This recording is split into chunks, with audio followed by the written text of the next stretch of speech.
No Man's Sky will perhaps go down in gaming history as a great number of things depending on who you talk to. For some, it will be the most overhyped game produced in years, if not ever. For others, it will be a reminder that indie studios are still just indie studios at the end of the day. Perhaps it will be looked upon as an example to keep expectations in check, or it could just as easily be the whipping post for future examples of promises broken. Regardless of how it's remembered, the surprisingly small team at Hello Games, led by the awkwardly charismatic Sean Murray, have produced something special. It may not be the product many gamers were looking forward to, and perhaps it's not even what the developers wanted either, but that doesn't mean it's not completely without merit. This is rare, but I feel I need to preface this review with some information before I continue, just because of how ridiculously charged this game's release has been within the gaming community. I've been following No Man's Sky for a little over 2 years now. I have seen and read a lot about the game, and I have watched Sean Murray hack his way through countless interviews. I've watched the infamous E3 2014 gameplay video. I've read the infamous Reddit post. Been there and done that. I'm not going to review the game based on the firestorm around it, but instead based on what I experienced in my 72 hours of playtime. I'm sorry if you wanted 20 minutes of me performing some sort of intricate, meticulous digital crucifixion of Sean Murray. You can find enough of that elsewhere. Also keep in mind that since launch, Hello Games has been rampantly patching the game, and so some of the things described herein may not be applicable post-release of this review.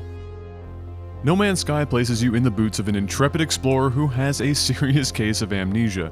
You awake on a planet with nothing but your ship, your multi-tool, and some scant materials.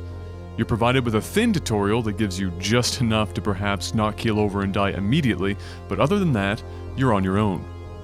There's no denying that No Man's Sky possesses the ability to instill a real sense of wonder in you.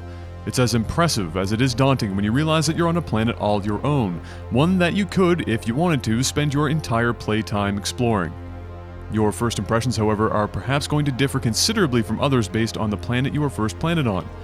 You may get extremely lucky, as I did, and be provided a lush, green world with plenty of flora and fauna to bring it to life, and the resources to make your journey an easier one. You may, however, end up on a desolate wasteland that lacks in everything but drab landscapes and treacherous terrain. Depending on what you're hoping for, you have a good shot of being disappointed in your first hours of No Man's Sky, if only because you have no real control over your beginnings. Regardless of where you begin, everyone will likely end up leaving their home world at some point, and that's where your choices open up. Ultimately, there isn't really any definitive end to No Man's Sky. As in any sandbox game, you have a set of general goals, some more grandiose than others, but in the end it's up to you which you chase after, if any. There are 2 major goals that are placed in front of you.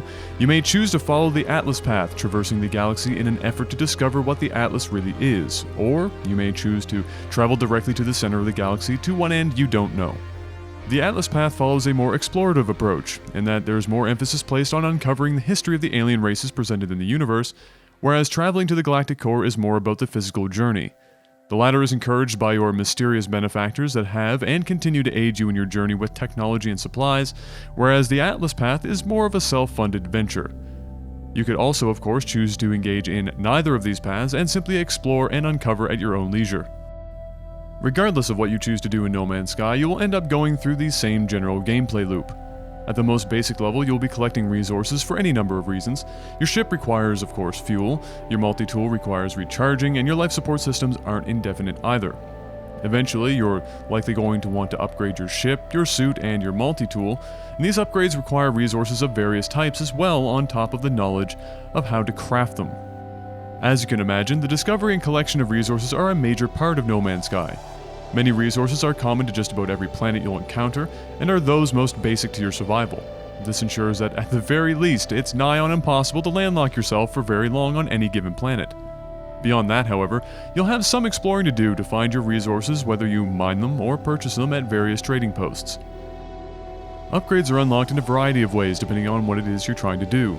Your exosuit can be upgraded with a whole host of things, from upgraded carrying capacity, shields specific to certain environmental conditions, longer jetpack use, better stamina for sprinting, and so on. Blueprints for these upgrades are picked up from scavenged crash sites, defeated enemies, monoliths, and interactions with various aliens you'll come across. Arguably most important to your experience in No Man's Sky is your available storage. The exosuit can have its capacity increased for cache either at certain planet-side locations, or eventually at other locations made available during your play. Your ship, on the other hand, can only have its capacity increased by buying or finding entirely new ships. This is kind of silly really, as there isn't really much reason to use any other ship type than the one you enjoy the look of. Upgrading your ship can also get prohibitively expensive, though there are other ways to acquire ships without spending too much or any money at all. It's an odd choice either way, and it's made worse by the fact that if you want efficient upgrade paths, you'll be at the mercy of the randomly generated storage map for each ship. Both your exosuit and ship have a maximum capacity of 48 slots, and depending on your playstyle, you may or may not require anywhere near that maximum. I managed to play through the majority of the game with a 25-slot ship, for example, and only changed ships for the sake of vanity. As previously mentioned, there are other alien races present in the universe of No Man's Sky. As it stands, there are 3 you can encounter that include the Gek, the Korvax, and the Vy'keen. You'll interact with them at various outposts you'll encounter and on trading stations. You'll only ever see one of them at a time, and you'll never see some sort of major colony on a planet. The success or failure of your interactions will largely depend on your relationship with the various races, which is based on your knowledge of their history, your knowledge of their language, and your previous encounters with their kind. Getting a history lesson is as easy as finding monoliths scattered around the planets and interacting with them. You'll also learn various words at these locations, though you can get caught up using the knowledge stones, which are found around the planets much the same. I actually quite enjoyed this aspect of No Man's Sky. The various backstories for the alien races are all quite well done, and slowly being able to understand more of what the aliens were saying was neat and a rewarding experience. Outside of the collection of resources for the use of travel and upgrades, the main thrust of No Man's Sky is the traversal and exploration of its nearly infinite playground. No, it isn't truly infinite, but it might just as well be with some 18 quintillion planets to find. Planets will vary dramatically from system to system, but of course you will encounter many planets that have some basic similarities. Flora and fauna are also procedurally generated, and as such, unless a planet is devoid of both, you'll encounter quite a range of plants and animals. Anything that you personally discover before anyone else, which is likely going to be the majority of what you see during your time, you can name and upload to the server. That means any system, planet, moon, plant, or animal is freely open to your artistic naming schemes. There is, however, a filter in place to prevent you from slapping a penis joke on the proverbial forehead of every animal you cross paths with.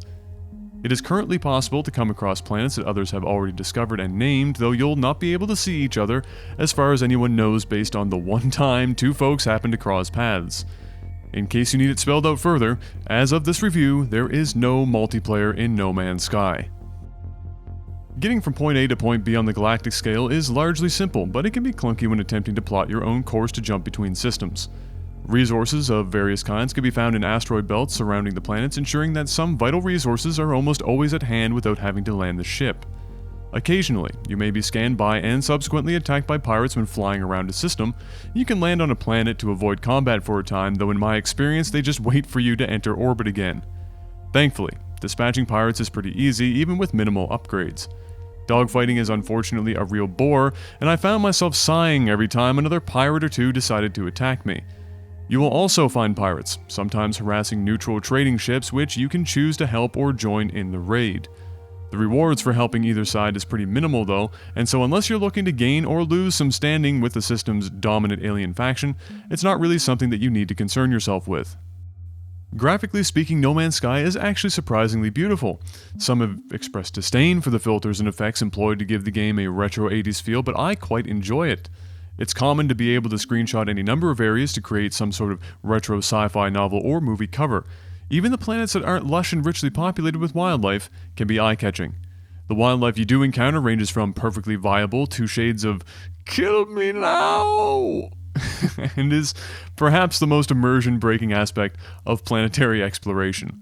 Most impressive is the wizardry used to hide as much of the loading as possible, and while you can obviously see the generation occurring as you fly overhead, the choice of what shows up and when is done very well, and allows for traversal from land or sky to both be enjoyable. The soundtrack is also impressive, and goes a long way in furthering that retro science fiction feel. Unfortunately, No Man's Sky was released well before it was ready for launch. Whether it was pressure from Sony to meet the deadline, simply overreaching by Hello Games, or both, the bugs and issues abound. First arriving on the PS4, No Man's Sky was an unforgiving mess of bugs and crashes. 3 days later, it arrived on the PC with a host of similar issues and a number of new bugs as well. To their credit, Hello Games locked themselves away in their office and hammered out a lot of the bugs affecting a large number of users. As of this review, it is still far from perfect, and Sean and crew continue to attempt the feat of bringing No Man's Sky to stability. I personally didn't really encounter any issues other than a small number of crashes that were more the fault of the drivers than the game itself. I was definitely in the minority though, and while at this point it's likely safe to buy as far as stability goes, you may still want to wait a bit longer to hop on the train should you still be interested. Sean has also been very vocal about the fact that once they have fixed the litany of stability and performance issues, that they will begin to expand upon the game's feature set. The teased features at this time are pilotable cargo ships and buildable bases. Whether these or any other pieces of additional content ever arrive is of course up in the air. It is also at this time unsure as to how much of the upcoming content will be paid for. Originally it was said that all content would be free, but Sean eventually realized how impossible that would be and stated as such. When you look at everything you can do, and what you largely end up doing, the gameplay of No Man's Sky is remarkably thin. What's more, the gameplay that is available is particularly monotonous, and most people are likely going to struggle with finding something they truly enjoy. If you do not find the exploration and discovery of new worlds intriguing, then you're perhaps going to be grasping at straws. You may enjoy uncovering the various backstories of the alien races, but how you accomplish this is a slog all the same, and you may become discouraged because of it. The tone in No Man's Sky, though I'm sure unintentional, is one of frivolousness. Nothing you do seems to have any real meaning. That's a hurdle most sandbox games have to attempt to conquer, but No Man's Sky doesn't even really attempt to jump. Without spoiling, I can say almost with certainty that nobody who finishes either the Atlas or Galactic Core quest lines will be satisfied with their conclusion. In fact, those endings are likely to fall so flat that many will be frustrated. Perhaps in the future this will be addressed, but for now, it's a real issue. Personally, I enjoyed exploring the various worlds I encountered. I was often taken aback by how beautiful many locations were, and I got a lot of pleasure out of it. I also had some fun learning the various alien languages, though I spent most of my time learning Viking. Upgrading was neither here nor there, but I did enjoy the satisfaction of saving up for eventually buying my perfect ship. That doesn't mean that No Man's Sky is a great game, however. In fact, I would be hard-pressed to say it's anything but subpar, or perhaps mediocre at best. The idea of No Man's Sky is spectacular. The vision of Sean Murray and Hello Games is inspiring. From a technical standpoint, No Man's Sky is unmatched in the world of procedural generation and has set a new standard for scale, which is a remarkable feat for such a small team. Sadly, for a complex set of reasons, No Man's Sky was unable to be what anyone was hoping it to be, which I'm sure includes Sean and the rest of the team. It is the core of the greater vision, the catalyst of something greater, but nothing more in its current state. Perhaps in time it will be more, but I doubt it will ever reach the lofty heights of a young indie developer's dream, and I think that's okay, if not unfortunate. Instead, I believe No Man's Sky represents something special for any singular indie team to have put together, even as it is, in that it will likely be used as a template for much larger games made by much larger teams with much larger budgets. Hopefully, people will recognize No Man's Sky for such beginnings in the future, and not simply chastise it for its catastrophic marketing campaign. Hello Games should still be allowed some modicum of pride here. In the reality of today, however, No Man's Sky is a hard sell. Unless you are positive that exploration and discovery will carry your purchase, it is unlikely that you'll be satisfied. Even still, I implore you to sift through the endless vitriol this game has received since launch and try and find the reasonable points being made. No Man's Sky fell well short of the mark, and it's not a perfect game, but that doesn't mean you won't enjoy it. While many people will be turned off by its lack of depth, there will be many still who will find great joy on the almost innumerable horizons of No Man's Sky.